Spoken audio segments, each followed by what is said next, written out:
Boa noite. Estamos aqui nós de novo para falar sobre o segundo módulo, no qual nós vamos enfocar um caso específico, a relação de uma monarquia bárbara. A gente antes falou sobre a relação imperial e da igreja nesse período, do Império Romano no Ocidente, com os judeus. Agora nós vamos ver uma monarquia bárbara específica, que é a monarquia visigótica. Os visigodos seriam um daqueles povos denominados, às vezes de maneira um pouco imprecisa, como povos bárbaros. A gente prefere dizer povos germânicos, que invadiram o império, transitaram por ele, saquearam Roma no ano de 410 e acabaram se estabelecendo no sul da Gália, a atual França. Mas lá eles não permaneceram muito tempo, não, e acabaram indo depois para a Península Ibérica, ou seja, para o atual território da Espanha e de Portugal. Então vamos tentar ver a relação desses godos com os judeus. Os judeus, como a gente sabe, eles eram uma minoria que tinha um status jurídico muito favorável, apesar de discriminado, mas com a ascensão do cristianismo no Império Romano, começou uma mudança, uma reviravolta. E especificamente o marco diferenciador dos dois períodos é a ascensão de Constantino o Grande, que participa como presidente, ainda que ele não tenha se convertido ainda ao cristianismo, no Concílio de Nicéia, que define uma série de questões e dogmas da igreja. Aí o que ocorre? Começa um processo gradual de perda de direitos e cidadania parcial que os judeus tinham, e muita hostilidade em relação aos judeus pelos legisladores baixo-imperiais. Ou seja, Roma começa a diminuir o status de cives romani, que seriam cidadãos romanos, e de religio lícita, religião permitida, autorizada, e começam a chamá-los por um termo que é um termo bastante pejorativo, nefaria sectam, uma seita nefária, uma seita poluída, contaminada. Acontece que o Império Romano está dividido em Império Romano do Ocidente e Império Romano do Oriente. O Império Romano do Oriente tem capital em Constantinopla e o Império Romano do Ocidente tem capital em Roma. O Império Romano do Oriente vai sobreviver 1000 anos, mas o Império Romano do Ocidente, com capital em Roma, vai ser invadido por povos germânicos que vão se estabelecer em várias partes deles.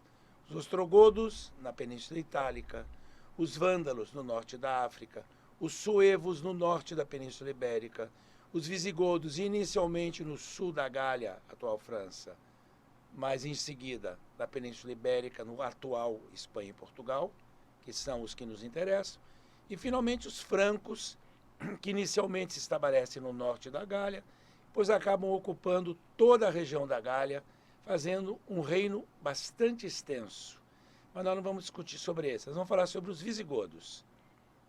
Todos esses reinos mantiveram status jurídicos diferentes para os que chegaram, os invasores, os germânicos, os bárbaros, aspas grandes, que era uma minoria, e um status diferente, uma lei diferente para a população romana.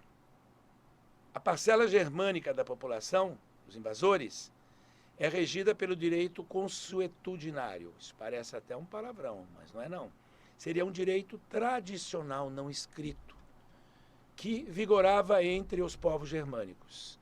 Esse direito tradicional não escrito regia os invasores. Mas o resto da população, que era a maioria, seria a população que era originária do Império Romano, a população romana, seguia sendo regida pelo direito romano, pelo que se chamou naquela época Codex Theodosianus. Os visigodos são dos primeiros invasores.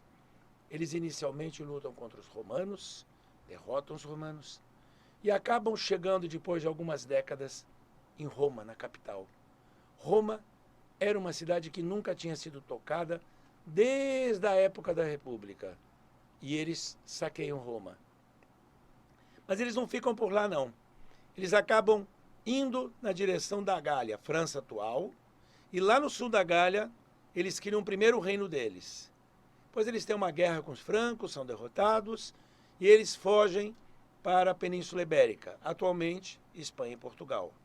E lá eles criam, tendo como capital a cidade de Toledo, que é uma cidade muito antiga, uma cidade romana, como capital, eles criam o Reino de Toledo, que leva o nome da capital.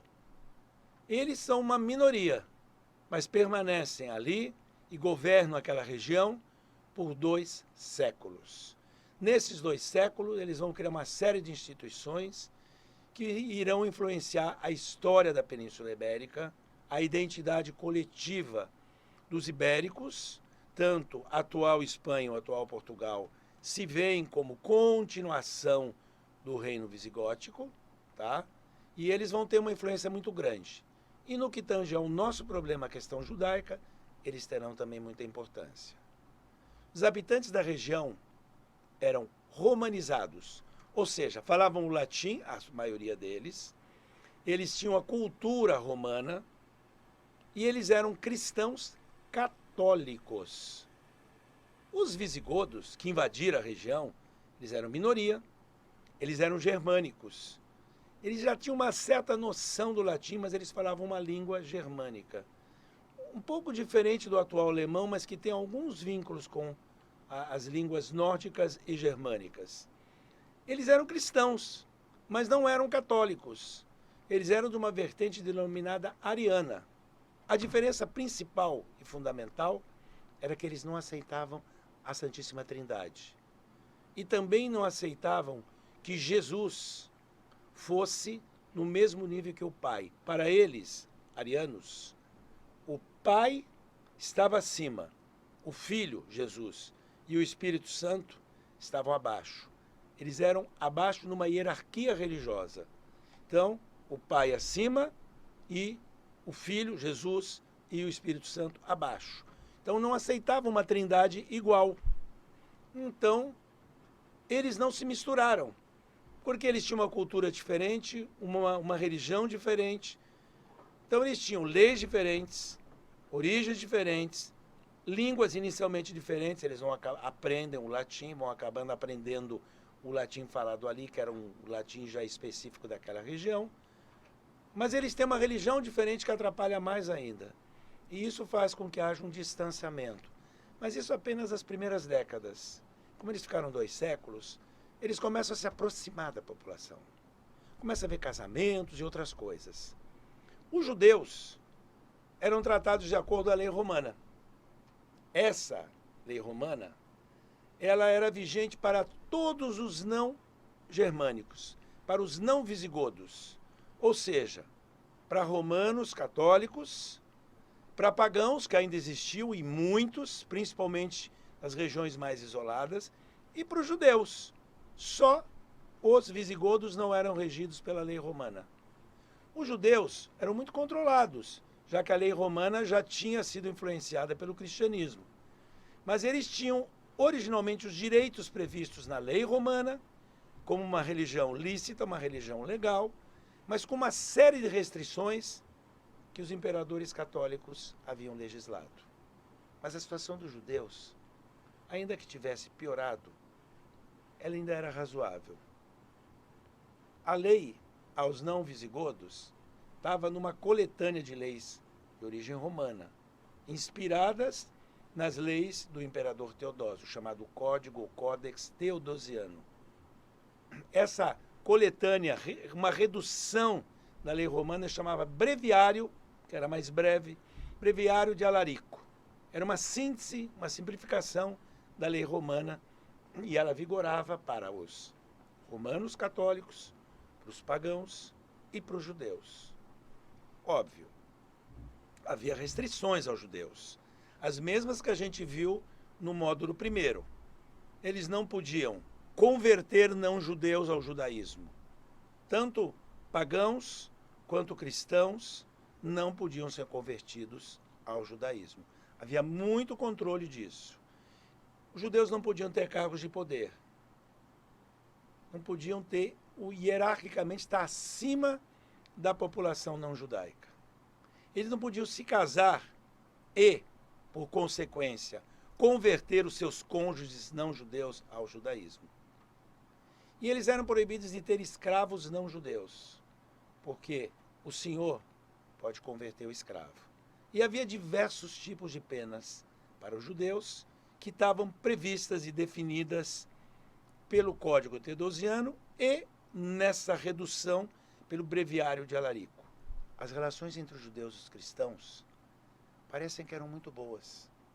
Apesar dos controles da igreja, das ameaças da igreja, parece que eles viviam bem, eles tinham boas relações. Eles faziam festa juntos, os judeus frequentavam as casas dos cristãos, os cristãos frequentavam as casas dos judeus, e havia boas relações. E a igreja não gostava, porque ela temia que os judeus pudessem converter esses seus vizinhos não judeus ao judaísmo. Então a igreja queria uma separação, uma exclusão.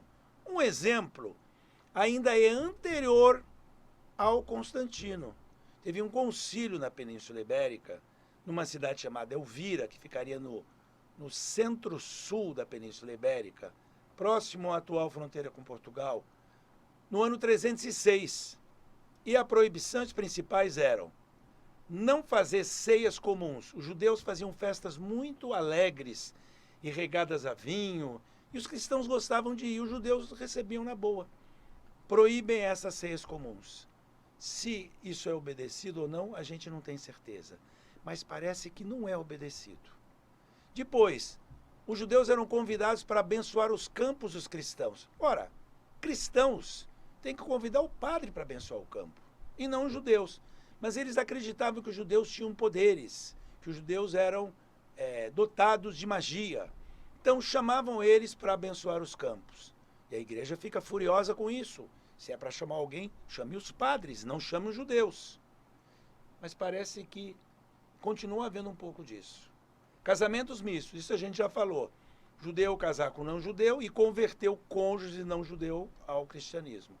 E a outra decisão do Concílio de Elvira é que houvesse menos proximidade, porque havia boas relações.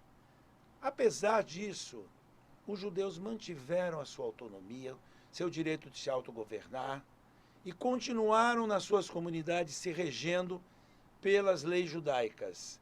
Essa permissão se manteve tanto no final do período romano quanto no início do período bárbaro. Agora, vamos pensar quem são os visigodos e quantos eles são. Eles não são um grupo igual ao resto dos habitantes da Península Ibérica. Eles têm uma diferença étnica, eles são germânicos, e ali eram romanizados, ibéricos mais romanizados, e religiosamente eles são arianos, quanto os dominados são católicos ou também pagãos. No máximo, eles eram umas 200 mil pessoas de língua germânica e arianos. Ora, 200 mil pessoas é pouco, e nesse período que tem menos gente habitando a Península Ibérica, é menos ainda. Do outro lado, a população geral não visigoda eram 8 milhões de almas, e a maioria absoluta deles eram cristãos, 8 milhões, versus 200 mil. A maioria eram cristãos católicos, falando uma língua latina, que seria um latim já meio transformado, que ainda não era o espanhol, mas era um latim vulgar. E seguidores da doutrina da Santíssima Trindade, adotando o credo de Niceia. Claro que esse vai ser a doutrina oficial da Igreja Católica e vai se manter. Além disso, havia um pouco de pagãos, principalmente no norte da Península Ibérica, em lugares isolados, e judeus. Ainda que esses números sejam polêmicos e não haja um consenso, os visigodos eram poucos. 200 mil, se não for 200 mil, mas for 150 mil, ou 250 mil, ou 300 mil. 8 milhões, se não for 8, mas for 9 ou 6, eles são muito poucos. numericamente não são significativos. São excelentes guerreiros e entraram lá com a espada e conquistaram. Mas eles não vão se manter muito tempo assim se eles não se aproximarem da população. Então, começam a haver problemas. Os visigodos começam a ter problemas com a própria nobreza visigoda. Os reis visigodos eram eleitos. E a nobreza sempre pressionava para não haver sucessão familiar. Então, a monarquia não conseguia ficar forte. Além disso, eles tinham um inimigo mortal, que eram os francos, que ocupavam a Gália, a atual França, e que haviam derrotado os visigodos. Outro inimigo são os bizantinos, que seriam o Império Romano do Oriente.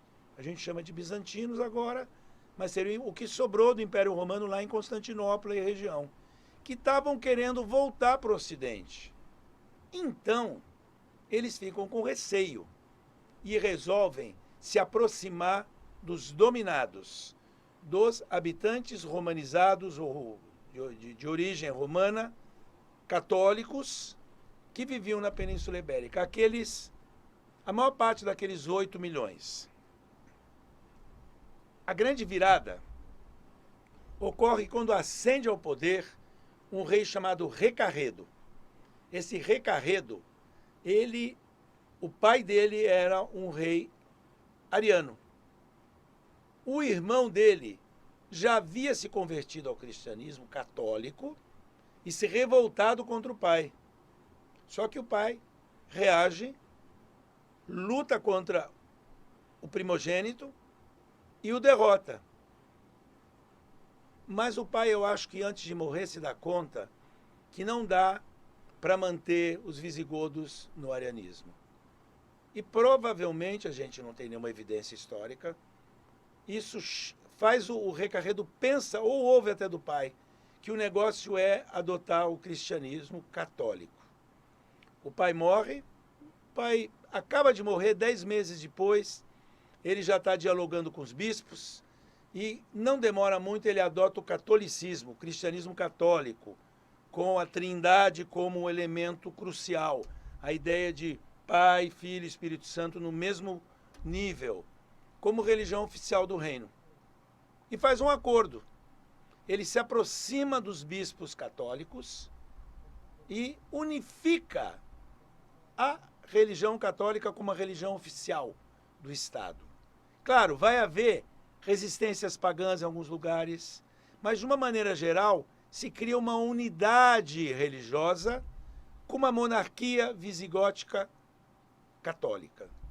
Assim, com certo grau de romanização e com essa aproximação, eles vão poder governar súditos mais adequados, mais aderentes à monarquia visigótica.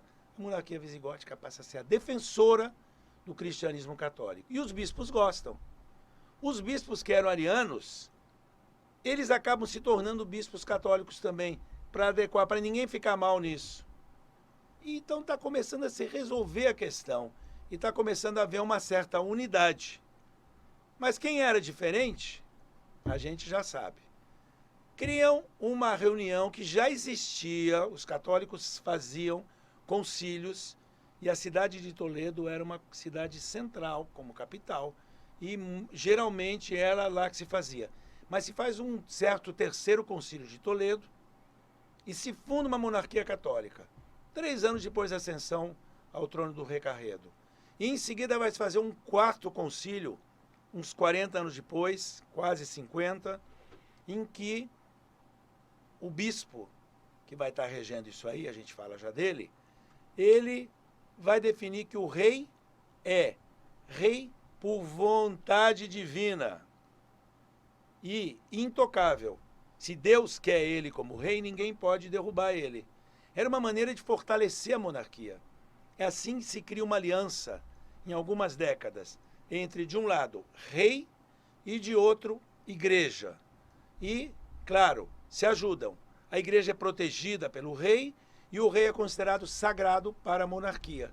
Se protegem e se legitimam mutuamente. O conceito que se usou em toda a Idade Média, em todos os reinos e no Império, é que todo poder vem de Deus e, sendo poder dado por Deus, ele é legítimo e tem que ser respeitado. Então, não se pode tocar no rei, não se pode matar o rei. O rei é o escolhido de Deus. Eles diziam em latim, rex, que é rei, gratia, por graça, dei, por graça de Deus. O papel fundamental nesse concílio é de um bispo chamado Leandro, que era bispo da cidade de Sevilha, nesse terceiro concílio. Mas o Leandro morre e ascende o irmão dele, o Isidoro de Sevilha, do qual eu falo adiante. Após o terceiro concílio, ainda existem pagãos na periferia, regiões isoladas, não nas grandes cidades. E os únicos diferentes nas grandes cidades grandes e médias, são judeus. E eles são mais visíveis. E claro, para haver unidade, se pensa que há necessidade de haver a conversão desses judeus. Dos pagãos também.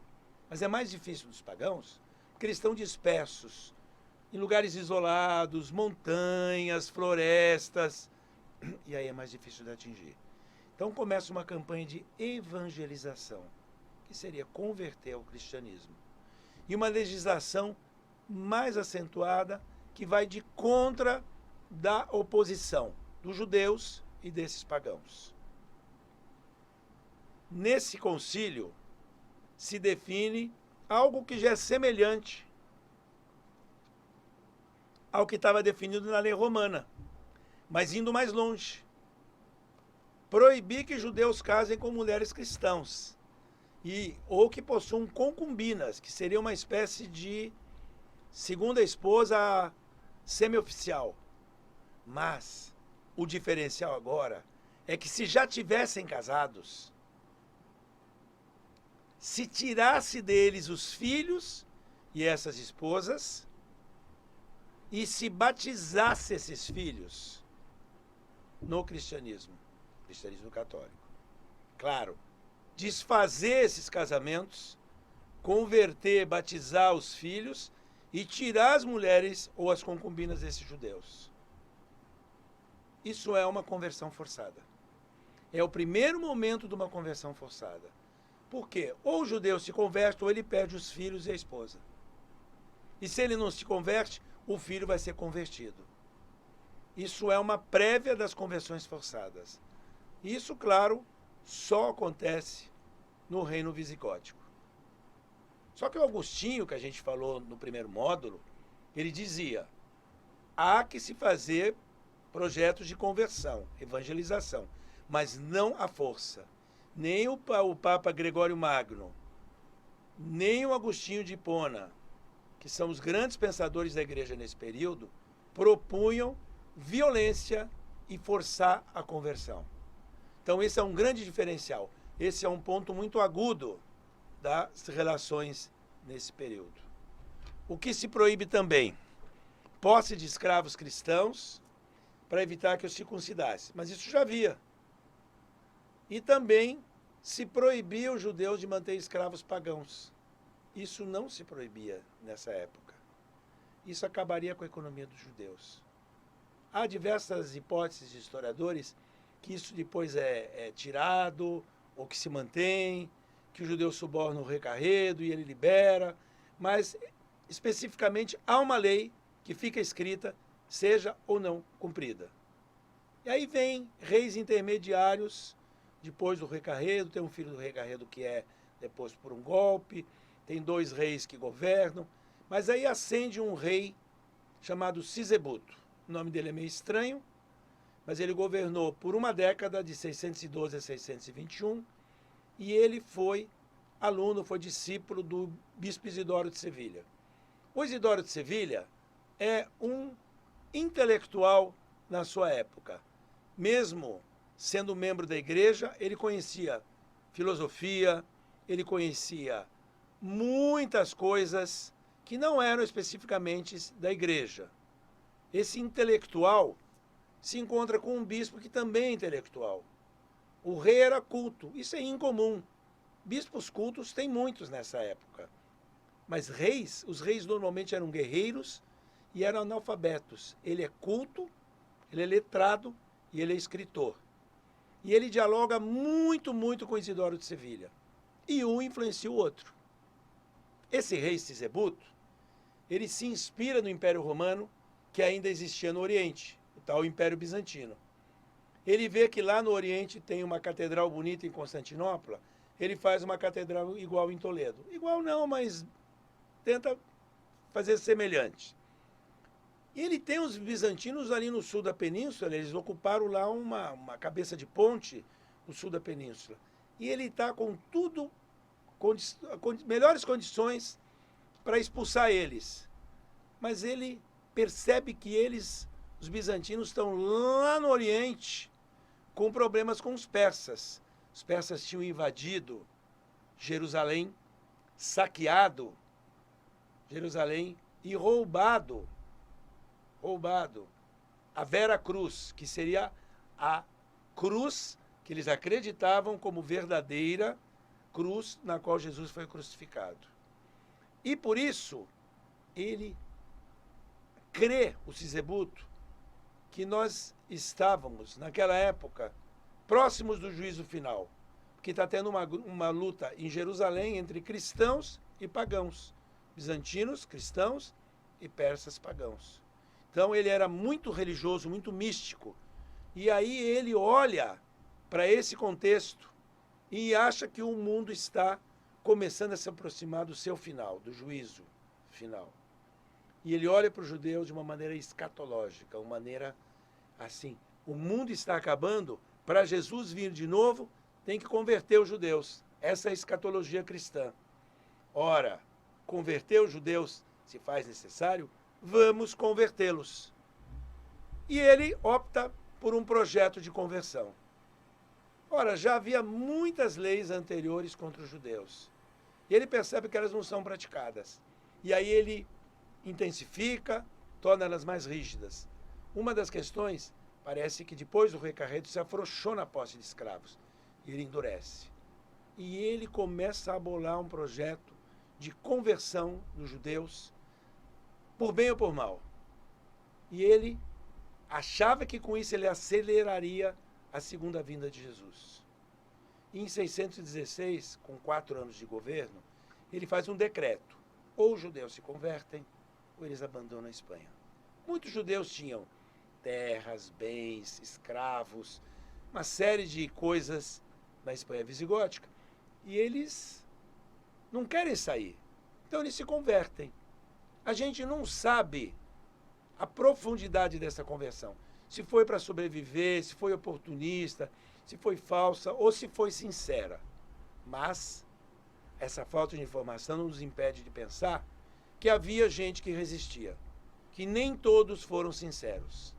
Mesmo que alguns foram sinceros, muitos não foram. Porque foi uma conversão forçada. E quem é forçado por alguma coisa, normalmente não se satisfaz. E tem algum tipo de resistência, maior ou menor. Tudo isso é contra a atitude da igreja. E é contra o que o Agostinho pregava. A doutrina constantiniana e a do Gregório Magno, que eu coloco aí no slide. O Gregório Magno entendia que tinha que se converter os judeus, mas com pregação, com conversa, com catequese, com evangelização. Devagar, aos poucos, com ternura, com brandura, não com violência. Por quê? Ele achava que se houvesse violência, voltariam atrás na sua superstição. Ele entendia o judaísmo como ignorância, superstição. E aí ele, claro, pregava a conversão dos judeus, mas não pela violência. Então, nem o Agostinho, nem o Gregório aceitavam isso. Então, o Sisebuto que ele faz, ao converter à força os judeus, é algo inédito. E o Isidoro, anos depois, uma década e pouco depois que o Sisebuto morreu, ele reúne o 4º Concílio de Toledo e ele diz que isso foi uma coisa errada, que ele gosta muito do falecido rei Sisebuto, que eles eram muito amigos e tudo mais, mas considera um ato insensato dele. A gente não tem certeza se ele falou isso de maneira sincera. Tudo indica que eles dialogaram bastante antes do Sisebuto decidir e que foi entre eles um acordo, um consenso. Mas Sisebuto morre, Isidoro sobrevive, o Isidoro vê o fracasso dessa conversão forçada, vê que há resistência, e aí ele fala, olha, ele não agiu bem, ele foi insensato. Claro, o Sisebuto morre e sai do trono e morre em 621. E o Isidoro está falando já velhinho, e no quarto concílio de Toledo, em 633. Ou seja, dá para criticar porque o outro não está junto para dizer, mas você era o meu colaborador. Tá? Então, ele pode fazer essa crítica. Há uma certa confusão na forma que se trata os judeus a partir da conversão forçada. Olha, se eles estão convertidos, eles não são mais judeus, eles são cristãos. Mas se chama eles, ora, de conversos, ora de judeus.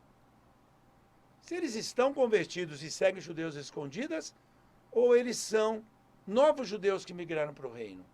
Quem são esses judeus que aparecem aí? Parece que nunca se integra eles na sociedade. E vão ser discriminados mesmo depois de convertidos à força. Isso mostra que as conversões à força não são, de forma nenhuma, um caminho adequado para nenhum tipo de religião. Décadas depois, vai haver tensões, vai se perseguir, vai se legislar, e isso só para quando o reino visigótico é invadido por árabes e berberes do norte da África, que são todos muçulmanos.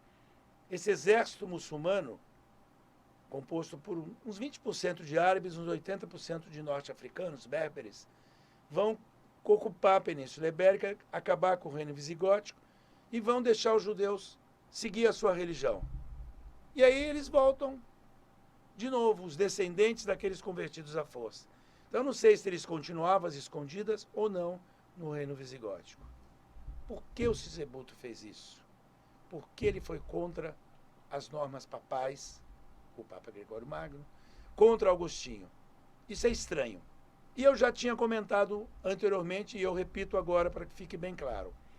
Ele olha para o que está acontecendo do outro lado do Mediterrâneo. Ele está do lado de cá, a Península Ibérica, e do lado de lá, no Império Bizantino, tem uma guerra. A guerra do Império Bizantino é entre um imperador cristão, imperador bizantino, chamado Heráclio, e o rei persa, Cosróis, que é pagão.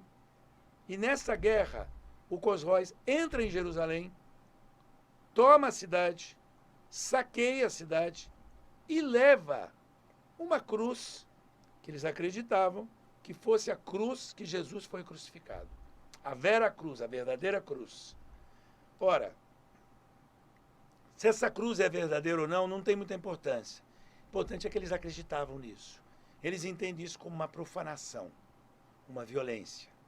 E aí o Heráclio pede ajuda dos reinos cristãos no Ocidente, faz uma espécie, não são cruzadas, porque as cruzadas só vão ocorrer muito tempo depois, uns 400 anos depois, 500 anos depois, mas ele faz uma espécie de guerra santa e luta contra esse Cosróis. O Sisebuto olha para o que está acontecendo lá e acredita que está havendo um final dos tempos, um juízo final. Agora, quem ensina as coisas para o Isidoro? Quem ensina as coisas para o Sisebuto? O Isidoro e o Sisebuto eram os dois pessoas muito cultas, letrados, e eles dialogavam entre eles. Os ensinamentos do Isidoro influenciaram muito, muito o Sisebuto. E tem uma obra dele que eu não vou trabalhar com ela nos slides, nem na aula, e não vou cobrar também. Mas eu coloquei um artigo optativo para os mais curiosos, que querem aprofundar mais o tema. Eu não vou fazer questões sobre isso, que fala sobre essa obra. É uma obra polêmica. O nome dela em latim é fide católica ex vetere et novo testamento contra judeus, que seria a fé católica baseada no Velho e no Novo Testamento contra os judeus, que dizia, entre outras coisas, que o Novo Testamento está previsto, tudo que existe nele, a vida de Jesus, os apóstolos e tudo mais, está previsto no Antigo. Como se tivesse um filme no Novo Testamento, mas que já teve o trailer dele, a propaganda dele, antes, no Antigo. Lá tem, segundo a exegese, a interpretação do Isidoro e de outros antes dele, lá tem tudo profetizado no Antigo Testamento do que vem acontecer no Novo. Ou seja, uma prévia. E o Isidoro, nessa obra, além de fazer isso, ele também desconstrói o judaísmo. É através de uma interpretação religiosa, uma exegese, que usa de alegoria. Ela interpreta simbolicamente o texto sagrado. Então, lê o texto e faz interpretações para provar a verdade cristã. Por exemplo, o que ele tenta provar, que o sábado, o Shabat judaico, não existia mais, não era mais parte do pacto. Agora tinha o domingo. A circuncisão, que os judeus adotavam como sinal de início de entrada no pacto para os homens, foi substituído pelo batismo. Então aboliu o Shabat, colocou o domingo, aboliu a circuncisão, colocou o batismo. E ele fala, olha a prova histórica. O templo de Jerusalém foi destruído no ano 70 e não foi mais construído. E mais, os sacrifícios cessaram, porque só podia fazer sacrifício no templo de Jerusalém. Então, o judaísmo é uma religião anacrônica, perdida, que não tem mais base. Então ele diz, tal como Paulo já havia dito, que o estudo da lei e a prática dos preceitos, das mitzvot, que a gente falou naquela aula introdutória, aquela primeira, está desobrigado. Não precisa mais estudar e nem praticar os preceitos. E aí algumas coisas que estão nesse artigo, e eu coloco para vocês apenas assim, para ter uma ideia geral. Quem tiver curiosidade vai ler o artigo e vai poder entender. A igreja desconsidera outras verdades só aceitando a visão oficial da igreja. A exegese do texto sagrado é um terreno de disputa religiosa, se configura no imaginário uma espécie de campo de batalha. Ou seja, tem uma luta entre a verdade cristã e a mentira judaica. É um combate, é bélico. E uso aí de um conceito do Hilário Franco Júnior, que é um grande medievalista, que diz que na Idade Média se usava de algumas formas de uns conceitos. O belicismo, de que havia uma grande luta entre o bem e o mal ocorrendo, que colocava cristãos de um lado e os não cristãos do outro. E o simbolismo todo que tem na Idade Média.